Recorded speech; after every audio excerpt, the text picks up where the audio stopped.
What is going on, everyone? It's your boy Kuhl. Welcome back to another video.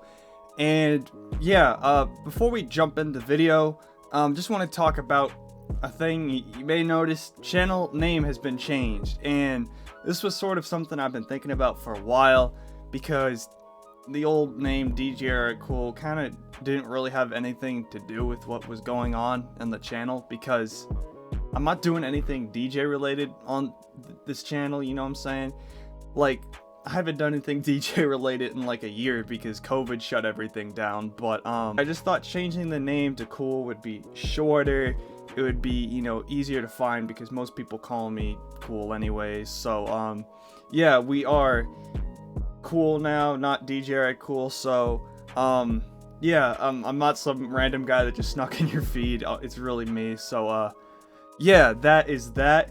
And I've changed my social media respectively. I'll put the new links to that in the description, so if you want to go check me out on whatever platform you used, you can go do that. Yeah, that's all I gotta say about that. But let's dive into today's video, which is how I make melody loops. And basically what we're gonna be doing is we're gonna be looking through some of the melodies that I dropped in my latest kit, Loaded, and I'm just gonna break down the project files, you know, what I did, and I'll sort of give a little background and my thought process behind it. All of these are collab melodies, so it's collabs with like other people, so I'll sort of break down, you know, what went into creating some of the parts, you know, that they did, and just sort of break everything down and explain to you guys, and hopefully you can get inspired by this. But let's start off with this first melody here. It's Proverbs. I made this one with Kyle, my friend, and Beats by Jay, who's another one of my friends, and I'll sort of break down what I did. So first, I played in this melody here, which is on a harp.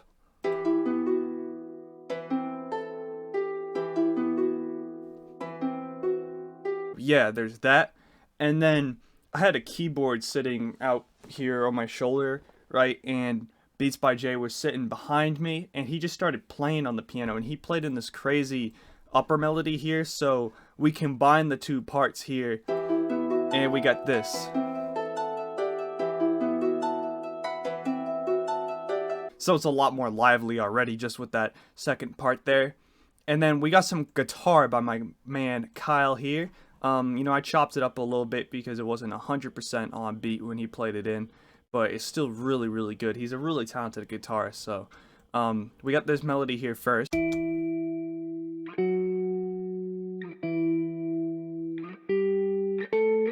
And it's not anything crazy at all, but that layered with the other stuff is really dope. So I'll play the full thing when I'm done, you know, sort of breaking it down. But I would definitely describe sort of my style of making melodies as layering a bunch of stuff. I love to layer stuff, and definitely layer stuff when you're doing melodies. And we got some more guitar here. We got some arpeggios in the top here, and then we just got some high notes in the bottom. So I'll sort of play that together.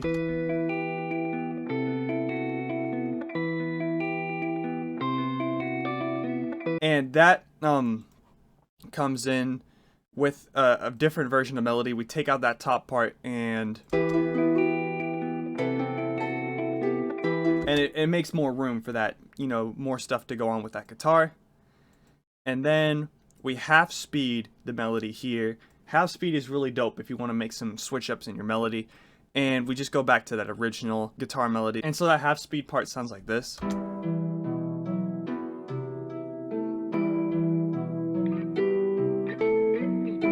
The beginning part sounds like this. And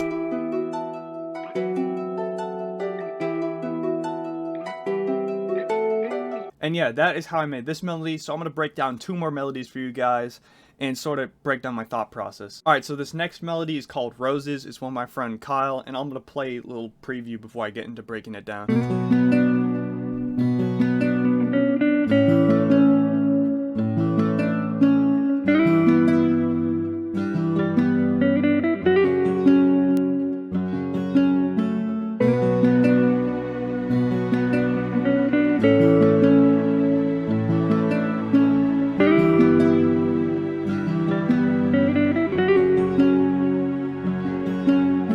Alright, so the first aspect we got here is this guitar arpeggio I played in. I played it on two things, this Ample Guitar Lite, which is I think a free guitar plugin, and then a Nexus instance here, and that sounds like this.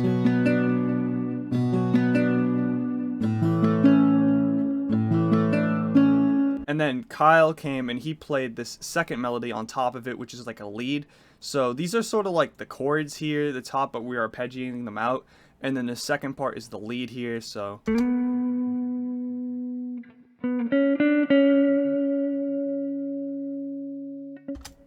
And that's really dope. Then we move on and we start adding some stuff. I'm just adding some string chords here from SRS Orchestra. And we got 2 instances. This is a bass. And then we have a separate string sound here. And, you know, adds a little texture. And I'm not like playing straight chords. Like what I'm doing here is I'm playing root note, and then we got the second root note, so that's an octave here. And then I'm just playing, most of the time it's the 5th here. And then what Kyle does here is he's playing some higher notes here. To sort of layer on what he's got already.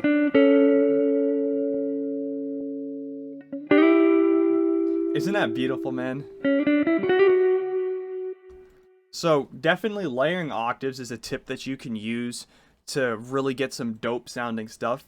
And also layering fifths is something that you can do. So in the end here, what I do is I have the stems. So I give time for the reverb to die out here.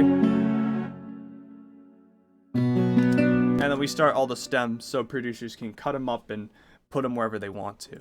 But yeah, I'm not sure exactly what the key is. I'm not going to sweat it though, and we'll move on to the final melody we're going to be taking a look at. Alright, so the final loop is Water. This one is with Kyle, and this one's got a sort of a different story. It actually starts off with Everything Was Me. I was using straight Nexus stuff for guitars, and we got second Nexus here and some strings and other stuff. And it sounded like this before Kyle played anything.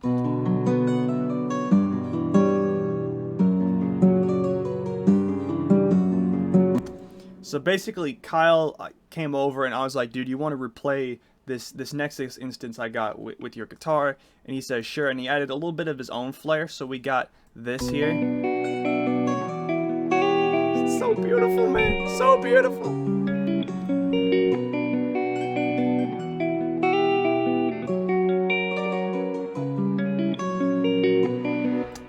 So basically, we got a lead going on up here, some lead activity. As I said, he's just playing out some arpeggios for the chords, adding a little bit of his own sauce. And then down here with the strings, we're just doing octaves. Nothing fancy at all, just octaves. And that's following what he's doing with the arpeggios of the chords.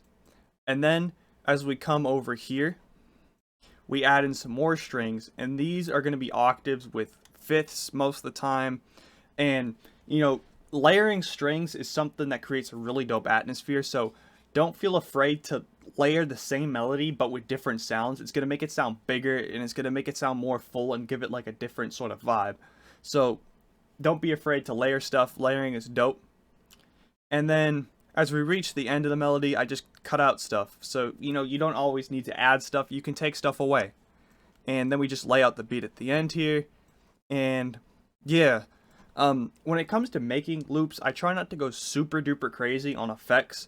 But, you know, if you're just making a melody for yourself, you can do whatever because, you know, you're obviously in control. But, you know, I don't want to, you know, put too many effects because you can always add on more effects, but you can't take away effects once they're already on unless you're like a wizard. But, yeah, you're not going to be able to take away effects. So if you're making loops, my advice is go light on the effects, but, you know, don't put like no effects on there. Unless, you know, that's the vibe you're going for, I guess. But yeah, that is sort of my thought process and how I make a bunch of my loops. All these loops are available in my new loop kit called Loaded. I'll put a link to that on the screen right now so you can go check it out if you want to learn more and just use these loops. It's free to download. It's got 10 loops that are just like this. We only went over 3, so there's another 7 you can check out if you're interested. But yeah, that is it for today, guys. I hope you enjoyed and hope you get inspired to do something crazy with your own melodies. If you did enjoy, your support would be greatly appreciated if you could go down, drop a like, drop a comment, let me know what you think, and give me some suggestions for future videos. And while you're down there, if you could hit that subscribe button, that would be great. I was on my YouTube analytics page, right, and only around 8% of the people who watch my videos are actually subscribed to the channel. So go down, hit that subscribe button, let's get that number up to 20% as soon as possible. Thank you guys for watching again, hope you enjoyed, and I'll see you guys later.